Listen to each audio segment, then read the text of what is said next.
Well, hello everybody, welcome back to Red Tool House. I'm down here in the barn in the dark because I wanted to put a bumper on the front of this video just to talk about this is the last video of the year for 2017. As this video airs, it'll be December the 22nd.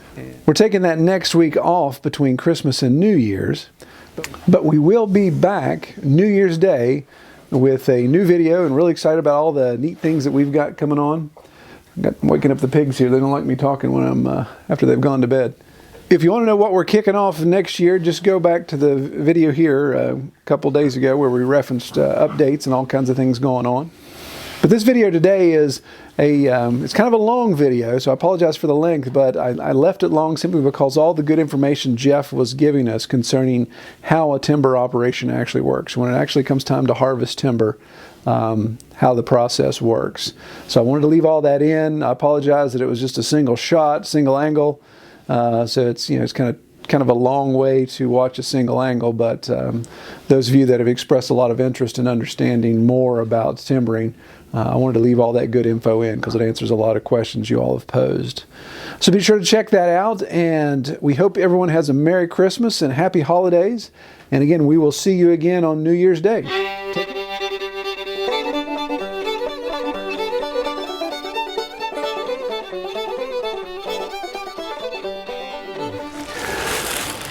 Hello everybody, welcome to Red Tool House. As you can imagine, it's Jeff and I still standing in the woods.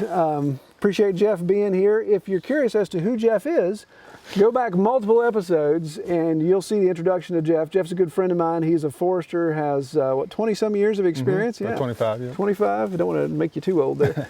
Lots of experience in forestry. And it's one of those things where you have somebody that's this knowledgeable in a subject, you get him on the homestead, you don't want to let him go, so I'm making him stand out in the woods as long as possible. But in this video, we wanted to talk about the actual steps to expect when you have your property timbered. If you look at the last episode where we talked about why should a homesteader even consider timbering, this kind of adds to that. It kind of gets a little bit deeper into the details there. So Jeff, welcome back again, of course. Appreciate it. Good to be back. So we're talking about timbering. So as we've mentioned before, I always preface this with, if you're going to have your land timbered, you need to hire a forester like yourself to come in and oversee that. Again, just give us a 40,000-foot elevation as to why a forester is important in this deal. Okay. Well, like we touched on a little bit before, as far as you got two main components, the financial component and the land management and forest management component. You can kind of combine those into one. You need a plan to execute to put that all together, and then once that's from a marketing standpoint, we like and your land management standpoint, we'll generally call that your terms of sale when you go in to start to formulate a contract with a buyer. From the financial standpoint, there are multiple ways, and I'm trying to put this as simply as possible in a somewhat complicated scenario, but there are multiple ways that you can sell timber. Okay, you can from a price standpoint, from how you're paid, from your payment terms. You can sell it lump sum, which, if I recall, I think you told me that's what you did here back in the day. Yep. That's always a good option. Yeah. You can do typically what's called a pay as cut.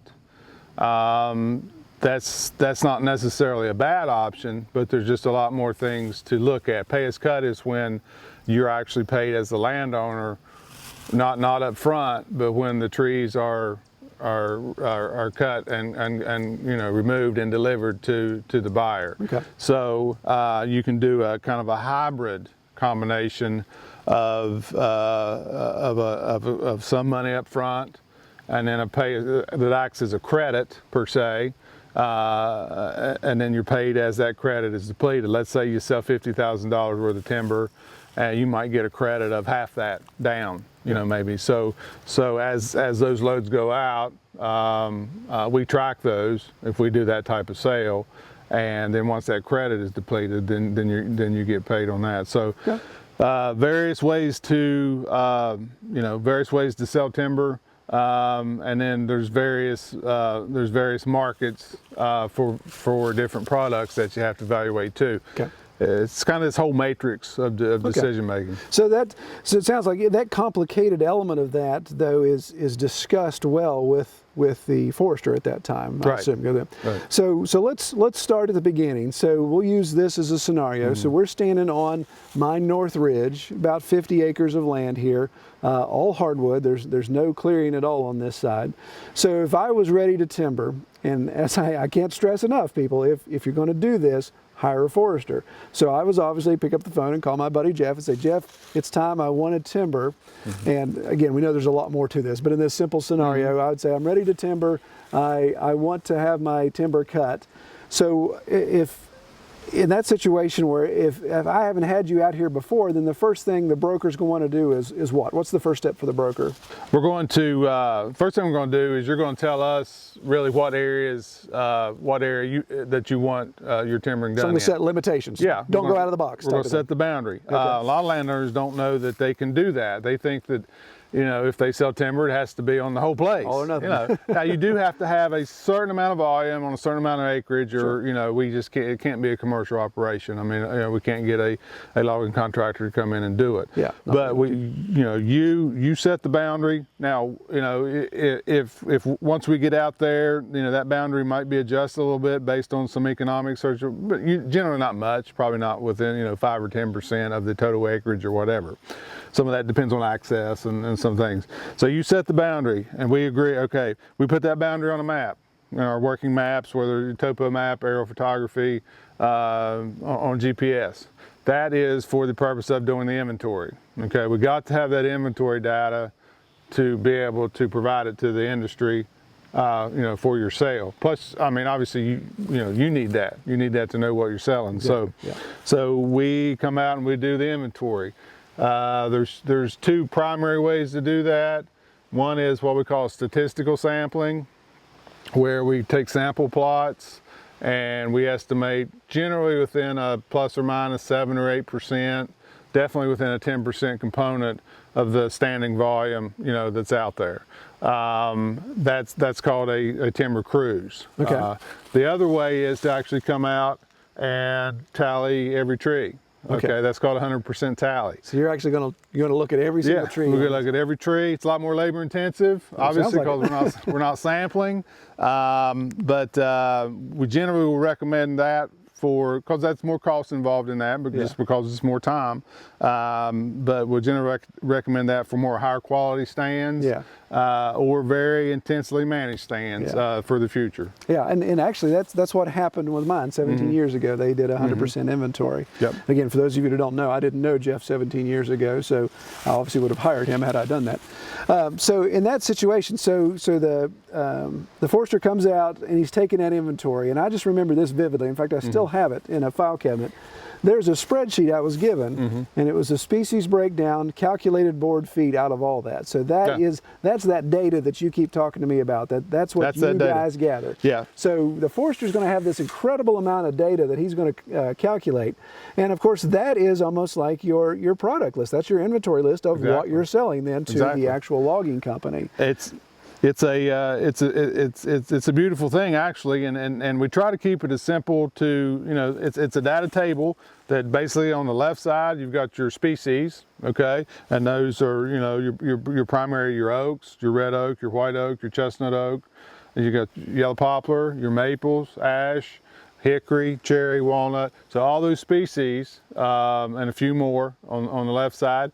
And then, at the top, you've got your size classes. So, if you're starting your sale at let's say 18 inches in diameter at chest height, this tree here is about is about a 16 inch. So you'd be starting a little bit above that. Yeah. So this white oak may or may not qualify, but the maple right beside it definitely wouldn't. Definitely wouldn't. Too small. I mean, that's about like 10 inches in diameter. Yeah. Right So there. that guy would leave him alone. Yeah. So we talked about this a little bit, or you just mentioned something about size. So as a property owner, I can actually tell you, the forester, say, I don't want anything cut less than 16 inches or 18 inches, or I can specify a diameter, correct? You can, and then we'll verify whether or not you're within the market, a commercial operation. Makes sense, on yeah. that. You say, well, you say, I don't know, 30 inches, and we only got 2 trees on the whole property that are 30 inches. Let me give you a good principle, and this is something that we developed over the years too, that actually landowners can do themselves, and come out just like we are right here.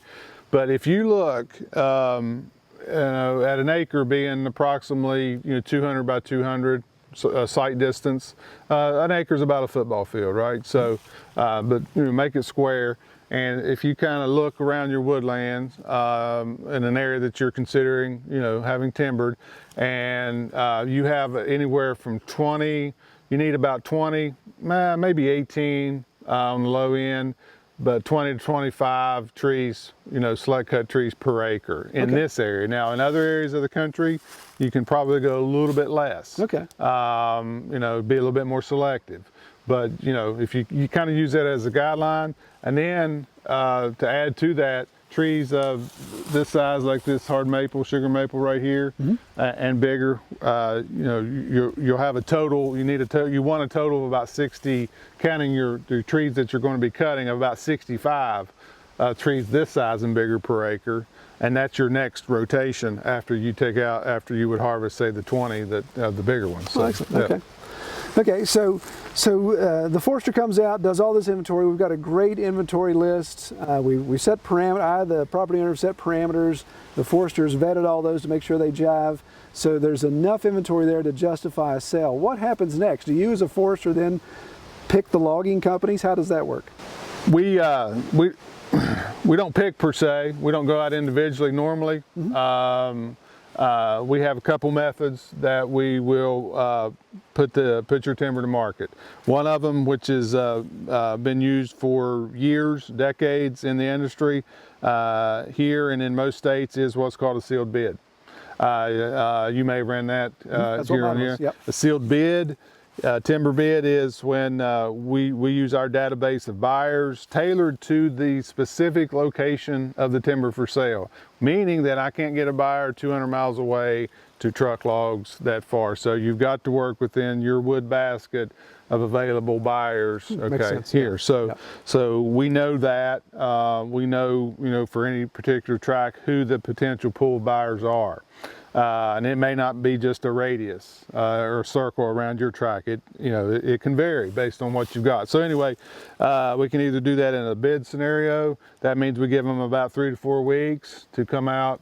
We give them the data, the tabular data we were talking about. We don't give them the price data though. Right. Okay. We don't give them that. Appraisal information is between us and our client. Exactly. So we give them the inventory data, and we say, hey fellas, on this day at this time, you deliver your sealed bid in an envelope for this timber. That's a sealed bid. We open them up, we announce them generally to them too, and out of courtesy, and we see who the winning bidder is. Yeah. So in that situation, the winning bidder, that's always something that, at least as simple as I am to wrap my brain around, you're obviously looking for the best price as far as the landowner concerned, not the lowest price from the logger, right? Oh yeah, it's a reverse bid. Yeah. A lot of people, if you're in the construction business or any business that you're bidding contracts, you're trying to be the low cost bidder. Yeah. You gotta be the high guy. This is the high guy. Yeah. So yeah, it's So even. So that's where you, again, underscoring the fact you, the forester, are representing the property owner, because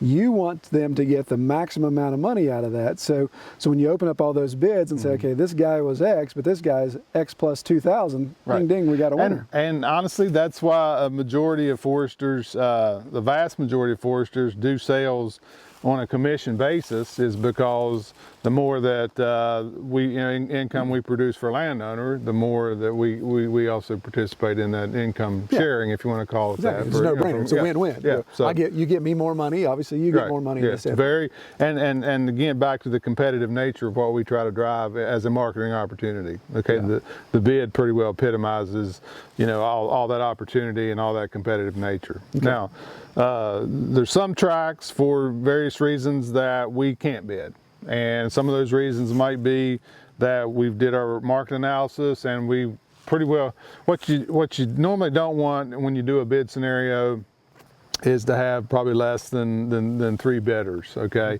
if you get down in a market region that you don't have a big buyer's pool, bid may work against you, especially if you just say get one bid, and that particular company knows that they are the only bidder. Yeah. You might not be in good shape. So, Exactly. Yeah, we know what that guy's going to do. yeah.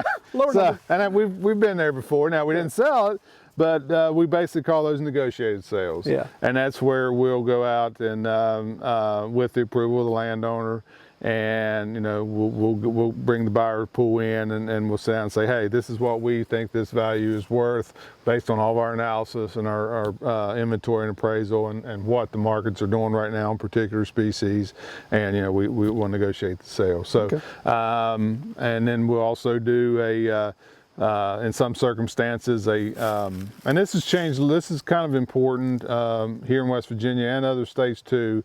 A dynamic that's changed more over the last, probably since the recession in the hardwood market is that, and it's basically just from a cash flow standpoint for business, for sawmills and operators, but they're a little bit more inclined now to put better prices out there for sales if they can spread their cash flow out a little bit. Because anytime, if a buyer's paying you lump sum, that's money out of their business that they don't have to do something else. Right. So if they can spread those costs out, so we're doing some more advanced credit, and then pay us cut. Yeah, that makes sense. Yep. Okay. So the seal bids have been opened. Winner has been declared. So the forester job is done then, right? Oh no, we're the old forester is kind of always around. That's right. Like an old dog, just keeps showing up looking for scraps. So now, okay, we've got our high offer, and whether it's bid or negotiated. I mean, as a landowner, you're in the loop every step of the way. We're not, but we've got our buyer. Now we've got to set the terms of the timber sale contract. Everything that you want to do from a financial payments, standpoint, to land management standpoint, to risk management as far as liability. Avoiding if something happens out there from a liability standpoint, all that needs to be incorporated into the timber sale agreement. Now, as a preface, also, I'm not an attorney. We don't give legal advice as far as contractual advice. Sure. But what we do is we prepare a pretty good template contract that with those terms that you pretty well fill in the rest of it with the specific terms. Mm-hmm. So within that template agreement there are those provisions in there. Obviously the payment terms, obviously that the logger has to be licensed, certified, that's the logger that's working to cut the timber for the purchasing company, that the purchasing company is fully insured in all aspects. All those provisions are covered as far as property boundaries, making sure that they're marked, the risk there of cutting a tree on somebody else. So very comprehensive contract. It's about 5 or 6 pages, but it's a lot more comprehensive than you're normally going to get just from a buyer come knocking on your door type scenario. Yeah, awesome. So then we take that contract. That usually takes, I'll say generally from the time that we know we have a buyer and to the time we get the contract ready and closed, about 2 to 4 weeks, depending. Then we schedule a closing. It's not like a real estate closing. You don't sign your stack of documents. You're basically signing the timber sale agreement, and we're executing whatever the payment terms are at that time upon closing, and we're also getting an indication of when. A lot of people think, well, if I sign a contract, they're going to start logging tomorrow.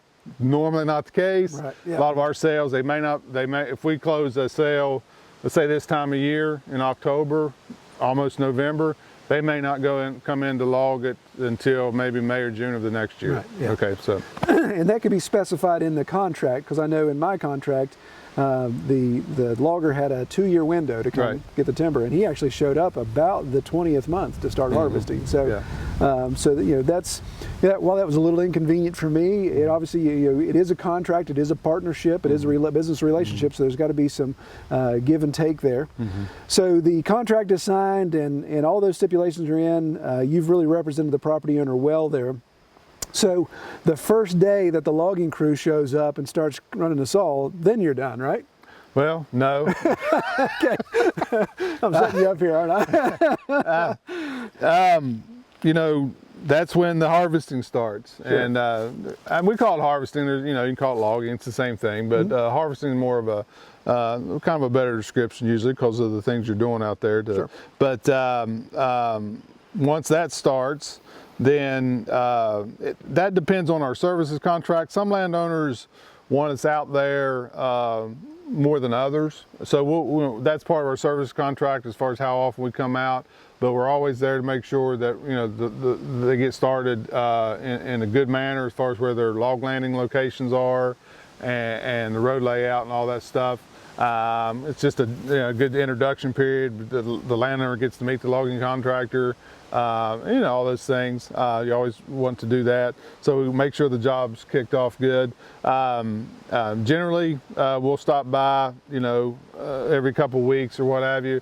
If there's an issue that needs to be addressed between the landowner and the purchaser or the logger, we are here, or we're on site. Most of the time we're dealing with the logger, but we're also dealing with a procurement forester for the company that purchased. So you got a bunch of, you got a lot of heads in this thing. So if we've got an issue, we'll typically get together with the forester representing the company and we'll get that issue resolved. Okay, so. Cool. So it's safe to say that a forester is going to provide oversight of the project as it goes along, to whatever degree is specified in the contract. Right. So so the guys are cutting trees down that they're supposed to. I know in my situation where we did 100% inventory, our forester actually went around and painted little dots on every single trunk. So when the project was done, he went around and counted stumpage. So I should, you know, I made 140 some dots. I should see 140 some stumps. Is that still practical? Is that? Yeah, we do it at the same time. We'll put when we mark the tree, we'll put actually 3 spots. We'll put one on the downhill side, one on the uphill side, and we'll put one on the stump. Okay. So on a mark sale, if we've got any tree stumps out there without a spot on, you know, then we know that there was a tree that, you know, probably shouldn't have been cut. Yeah. We normally don't run into that problem. Sometimes the landowner will, you know, when you do, sometimes there's trees removed for road construction that are smaller. There's trees that, you know, sometimes we'll get damage from a larger tree, you know, coming down on it. If it breaks, if they try their best and they still break, say, the top out of a little white oak, you know, say 10 inches in size, then I'll leave that up to the landowner. Most of the time, landowner does, we call it a snag. And, you know, so we may have them just go ahead and cut that snag down, utilize it as pulpwood or whatever. So, yeah. So yeah, good. So so let's fast forward to the last load of logs is taken off the property. What should the landowner expect? I mean, obviously we've talked about, we know work's been done, dirt's been moved, trees have been dropped. So it's not like the property's exactly the way it was before it started, but what can a landowner expect, the scars, if you will? What remain after a timber project?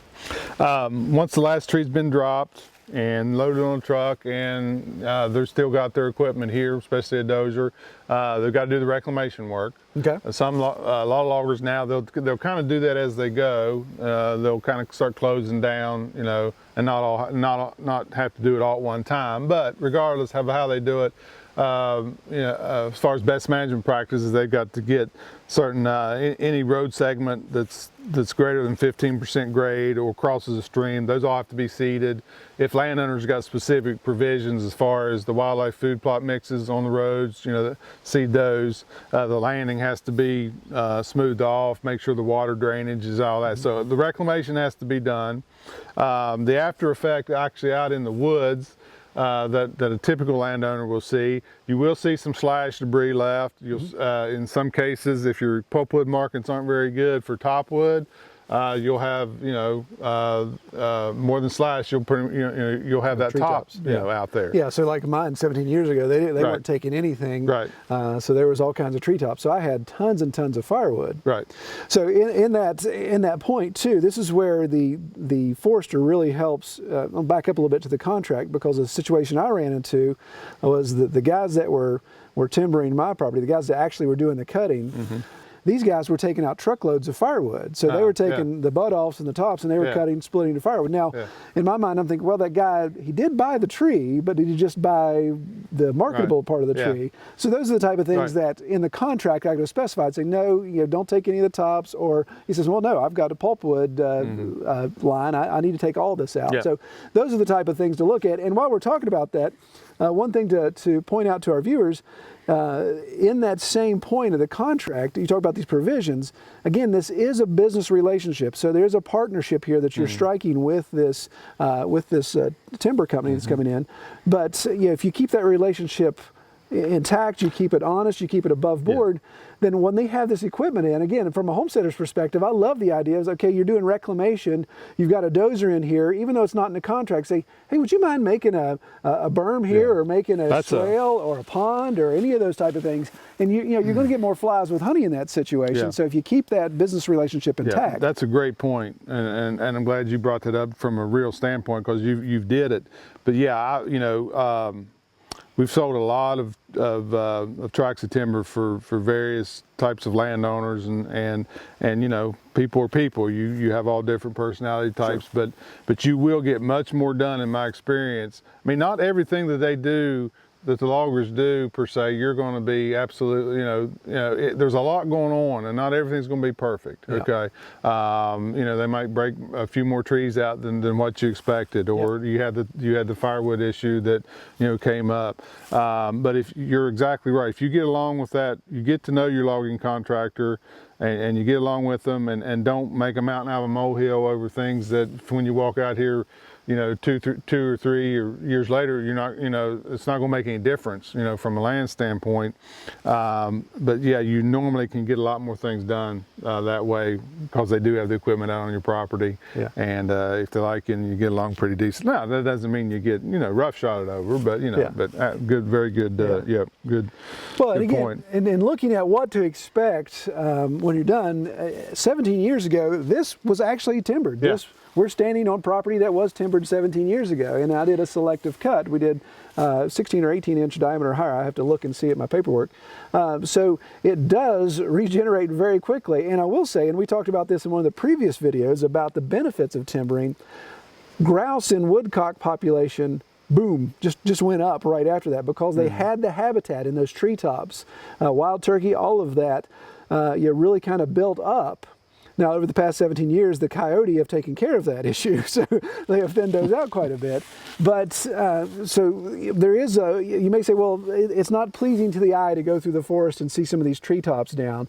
Again, if you burn firewood, you got tons of firewood sources there, but you're actually creating habitat for some wildlife that will benefit from that. Rabbit, all of those type of things can really increase.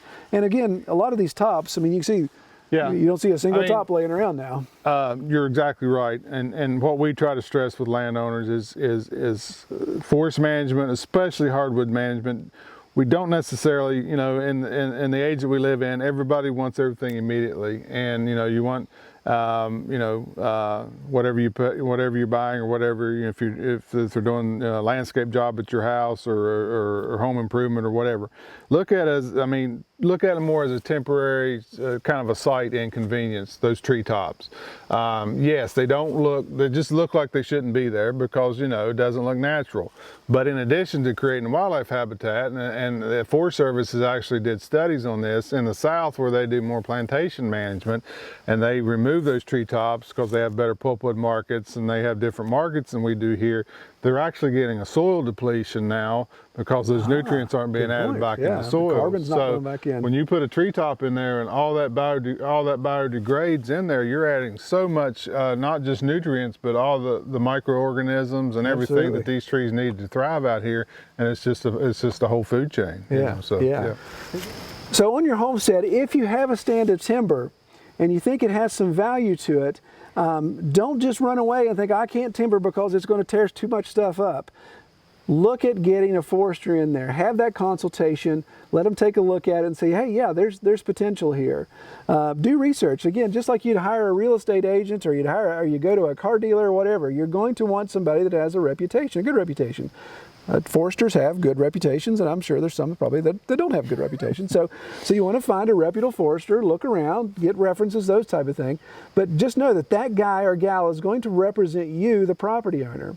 So check it out, get him in there, and we've talked about all the great benefits that come from that. Now, having your timber harvested maybe isn't for everybody, but if you're going to go down that route, then a forester is kind of a no-brainer. And I think Jeff's done an incredible job, and I really appreciate you coming here and talking about this and explaining all the details of it. And I'm excited, man. I want to start redoing things around here, start cutting stuff down and getting some pasture opened up. I've enjoyed get log trucks in here, no doubt. But if you want to find more information out about Jeff and his company, you can visit wvlandgroup.com. And Jeff has been very gracious to say, even if you're outside the West Virginia area, that's outside of his business market, you can use his website, use his contact form, you can ask him some questions. Again, he is out in the field a lot, so he may not get back to you immediately, but send him an email question through the contact form, and he'd be more than happy to answer that. But check that out. Consider looking at a forester for your timber needs there. So, man, I appreciate it. Thanks again for your time. Enjoyed it. Thank you very much, Troy. All right, take care, brother.